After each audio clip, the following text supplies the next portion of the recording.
okuva mu Mukama waffe Yesu Kristo lwe yazuukira, era 50 ne kireeta n'ekigambo oba olunaku luno okutuumibwa erinnya erimanyiddwa nga Pentecost, ekitegeeza 50.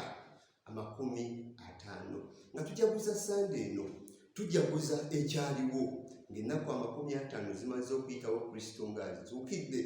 Abayigirizwa bali mu kisenge, Mwoyo Mutuukirivu n'abakkako ng'alinga ennimi ez'omuliro, ne bajjula Mwoyo Mutuukirivu ne bavaayo okulangirira ekigambo kya Katonda. Kyokka ekyewuunyisa nga buli omu ayogera mu lulimi lwe, kyokka nga buli omu awulira ku baaliwo mu lulimi lwe, nga tebeetaaga muvvuunuzi.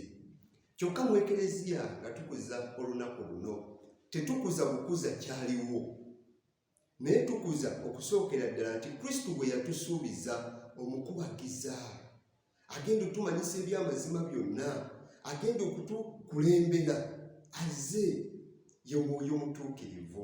Nti Kristo bye yatuyigiriza mu bw'omuntu waffe, emitwe gyaffe mitini nnyo okubitegeera ne tubinywerera nako, naye nga tulina Mwoyo Mutuukirivu atujjuza obulamu n'amagezi, bwe tutyo nno twongera okunywerera ku Mukama ate n'okutambula mu kkubo ery'amazima.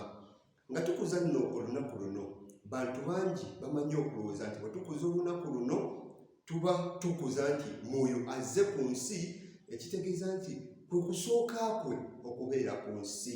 Naye ekitabo ekitukuvu kitwoleka bulungi nti Mwoyo newankubadde ku lunaku lwa Pentekooti yajja mu ngeri ey'enjawulo, yali yabeera dda mu nsi.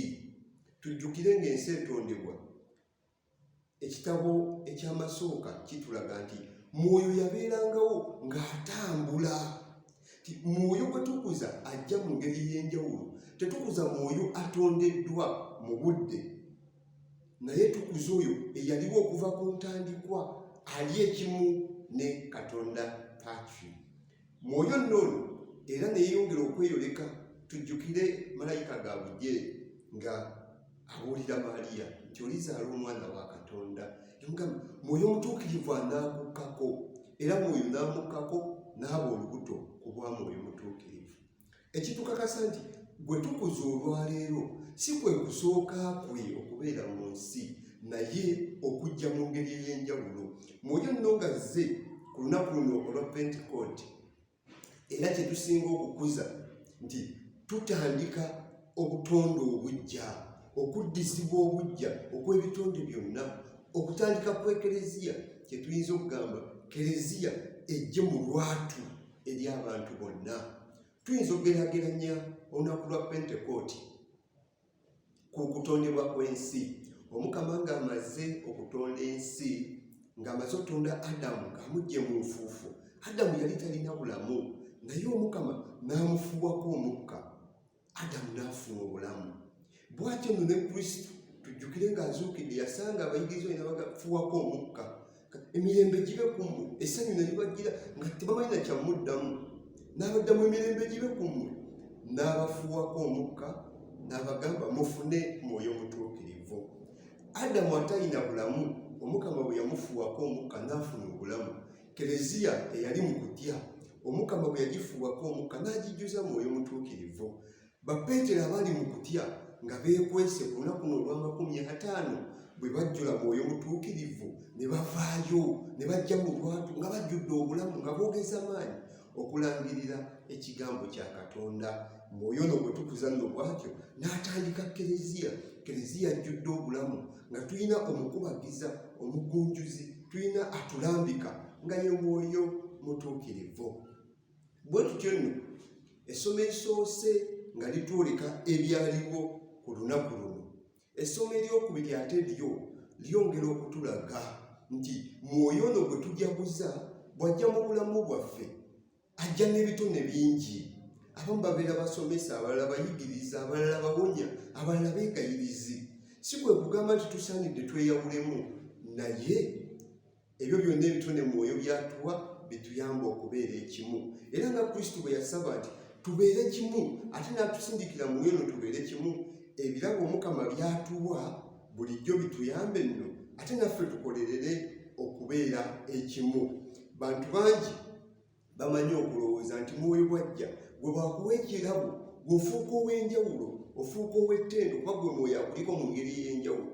Naye olwaliro nga tukuza amajja ga mwoyo mutuukirivu, Omukama addamu okutujjukiza, naddala mu ssomo eryokubiri, mwoyo y'omu, newankubadde ebirabo byatuwa byanjawulo, buli omu amuwa ebitone byanjawulo, naye bino byonna ebitone bisobole okuzimba ekereziya, ffenna tuweereze bulungi Omukama.